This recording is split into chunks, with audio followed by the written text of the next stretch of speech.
What's going on, guys? Welcome back to Street Fab YouTube channel, and we are continuing on to work on our Hemi swap on our Genesis. If you guys haven't seen those videos, I will link them down below. Go check them out. It's pretty cool. But today we're continuing on with our oil pan, which is Jake is working on now, and I'm working on the starter. And I remember I was telling you guys we had a problem with the steering rack hitting the starter, so we got an option to fix that, and I'll get into that in a minute. But we got an oil pan. Jake's making good progress over here. Come check that thing out. What's up, guys? Yeah, I got all my pieces cut and got nice bevels put on all the actual plates that I'm putting in there, so I can get full penetration. It's the oil pan. I want to be nice and fully welded and get good penetration. So there's a lot of prep and like what angles, like where you bevel it. You got to think about like outside corners. You almost want to leave those flat so you can fill in that. That's where I'm at now, taking everything apart. Gonna use stainless steel brush, wire wheel it all up, hit it with acetone, and then do a real good clean on this pan. Didn't look too bad grinding it. I don't think there'll be too much junk in it. I mean, I've welded cast before, so you'll always find some surprises in aluminum cast.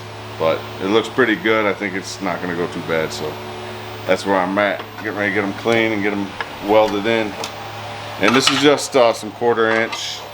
I'd have to look at my ticket. It's like 1/4 inch. I just got the easy weldable plate off of McMaster. It's super easy to get it. Cuts well. I did a couple little test runs with the welder. It welds pretty good. So stoked. Here we go. So we cut that oil pan, for the guys that don't know, is because the car is so low to the ground, and the oil pan, the original oil pan, was so tall you basically wouldn't be able to drive with it.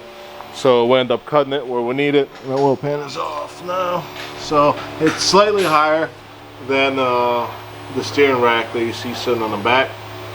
And then we're going to be building off a little bash bar or support where we cut out the original one, and it's going to drop even lower to maybe, if it ever touches, to take the impact before oil pan hits, but hopefully that doesn't happen.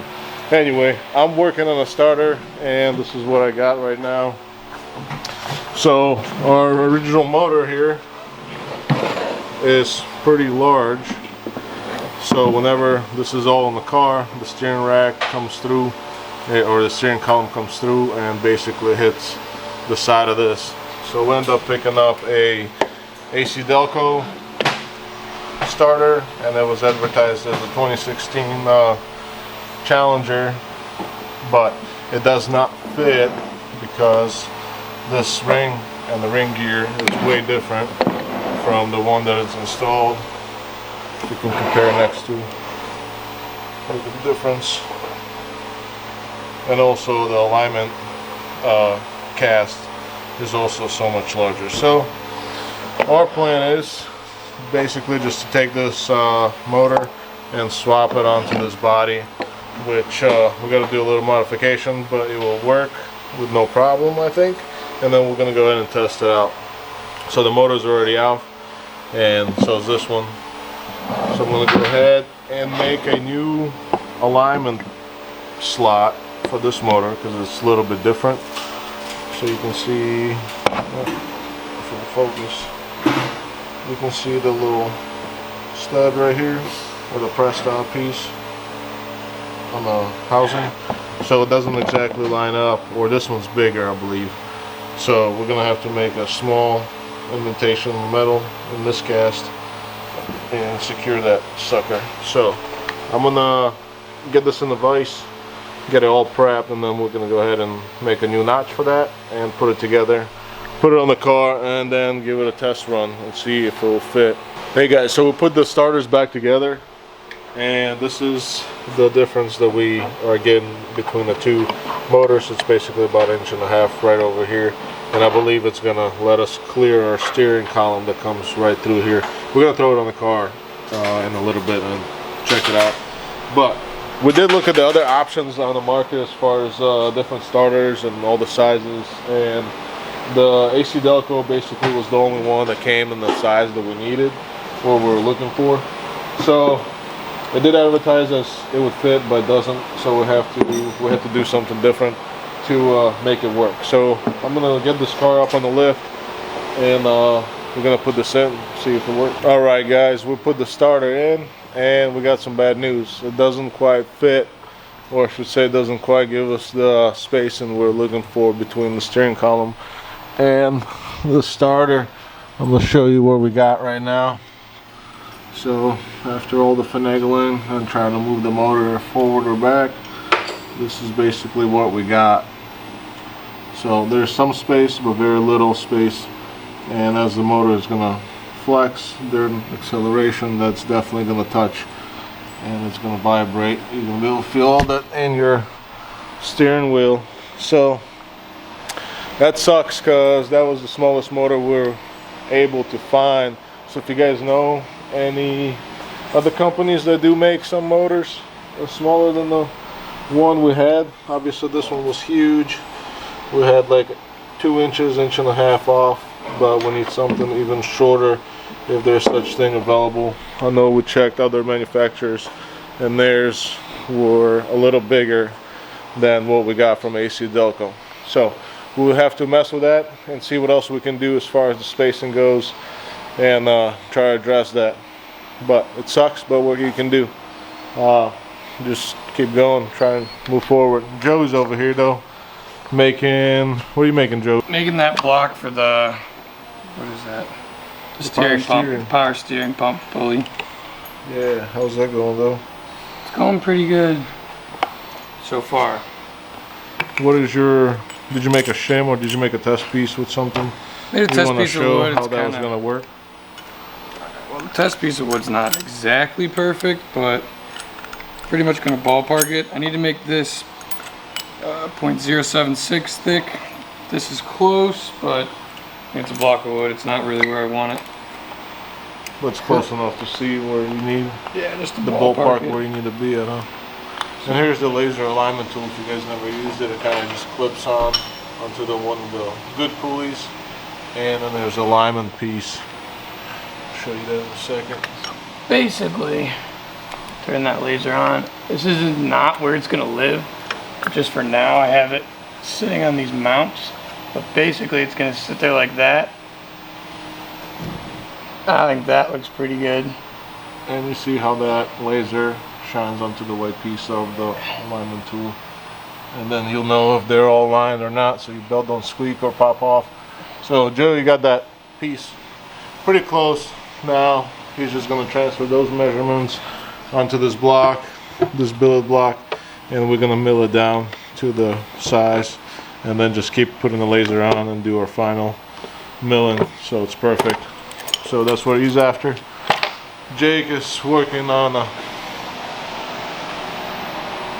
oil sump. I don't know, he's gonna touch base. I know he's on break right now, but that's what he's got. He's kind of got it all tacked up, and it looks pretty good, I'd say.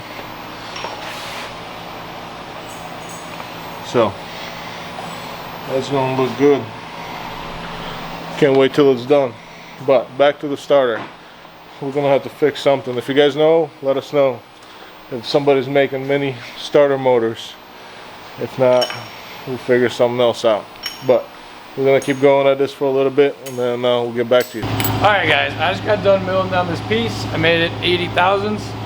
So originally there was the idler pulley there. That's the original idler pulley. Now we're putting the Genesis power steering pump. I know what I'm talking about. It's a little taller, so we use that piece, make them about even.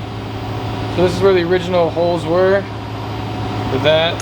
Now we're gonna make, these is where the pump's gonna go. We're gonna put helicoils in there. So it's gonna sit down there like that. Now we have our pulley alignment tool, which shine a laser on the good one. As you can see, right there on that mark is where it lines up. I'd say it lines up pretty good. But yeah, now we're just gonna put helicoils in there. We are still gonna take off some of this just to reduce some weight and make it not look just like a block.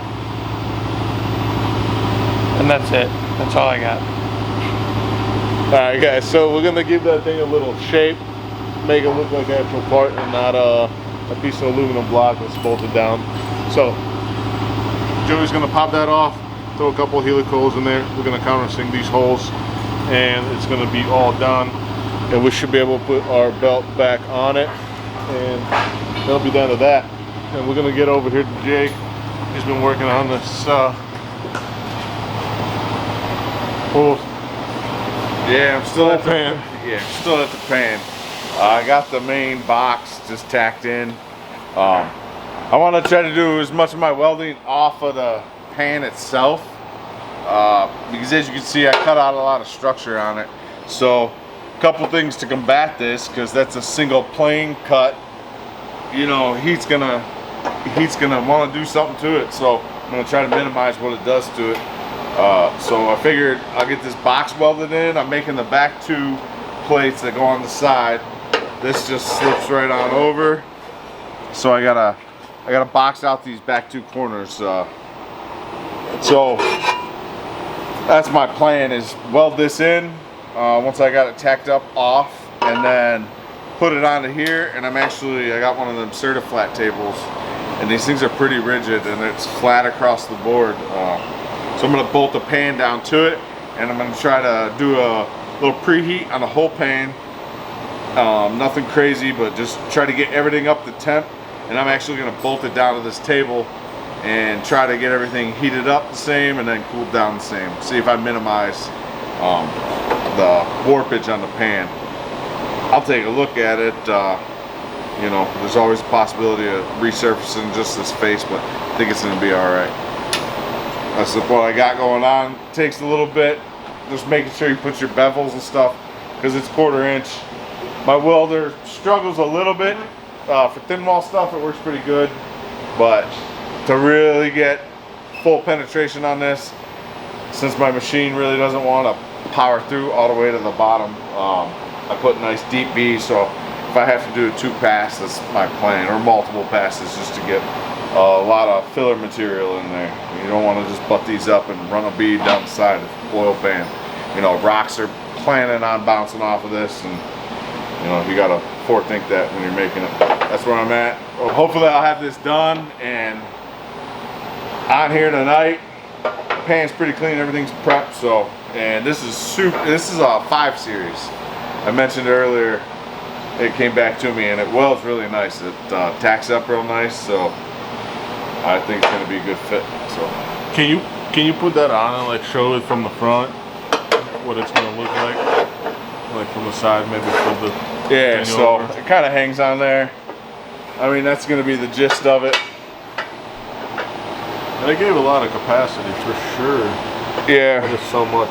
I'm just holding it with my hand. It actually fits up tighter when it's clamped up. But yeah, so we removed, if you remember, we removed a little tray and we filled it with fluid and measured the quantity. So where I gained, nothing straight, so it's gonna look a little funky on the camera, but where I gained are these big corners right here and a little bit on the side. We have a oil filter on the right hand side of the engine. So I was debating on whether I have a larger sump on the other side, but I gained a quantity back and I left enough to fit a oil filter wrench tool, like the 3-jaw type, to fit up in there and get your oil filter off still. It'd be kind of a pain if you had to screwdriver your oil filter off every time. So you got to think about things like that. Make sure you have clearance to something simple as your oil filter. But I think we definitely got the quantity back, so I feel good about that. And I'm leaving these top plates in here as well.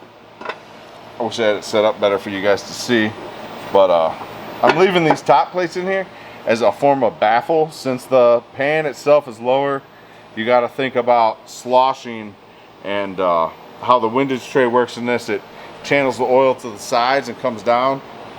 So since I lost depth on the oil pan, I got to shorten the pickup as well. But I left these plates in here as like a baffle for side to side G's, and then as well with a hard acceleration, keeping the factory baffle in there. I kind of like the way it sits, and in my mind thinking about how the oil is going to react under G's lateral, and you know, when you're accelerating hard or braking hard won't be a problem. It'll all go forward. But I'm leaving those plates in there, so we are thinking about, you know, oil reaction with a shallower pan, and that's one of the things we did to combat that. So I think it's gonna be good. And last, I know it's a lot about an oil pan. To pick up the oil sump, I'm gonna hole saw. I'm gonna get a round piece of aluminum stock. I'm trying to think, probably at least 1.5 inches, maybe inch. I think 1.5 inches, 1.25 inches. I gotta figure it out. And I'm gonna hole saw on the side and put a slug, and then tap and thread that for the drain plug. Back here, this, like I said, the right side has the oil filter over there, so for the best clearance, I think it's going to be right over here on the back, and that's where we're going to put our drain plug in there. Should be nice and easy. Alright guys, well there you have it. The oil pan's looking actually sweet. I can't wait for that thing to be done. It's already looking great. We're all excited for that thing to be up and on the car so we can put some oil in it. So we're going to keep going for a little bit. Joey's going to keep going with his bracket for the steering pump, and hopefully in the next video or two this is going to be all in the car and bolted down, and we can show you the finished product. But for tonight guys, that's going to be it. Thank you for watching. Like, subscribe, comment, and we'll see you next time. Take it easy.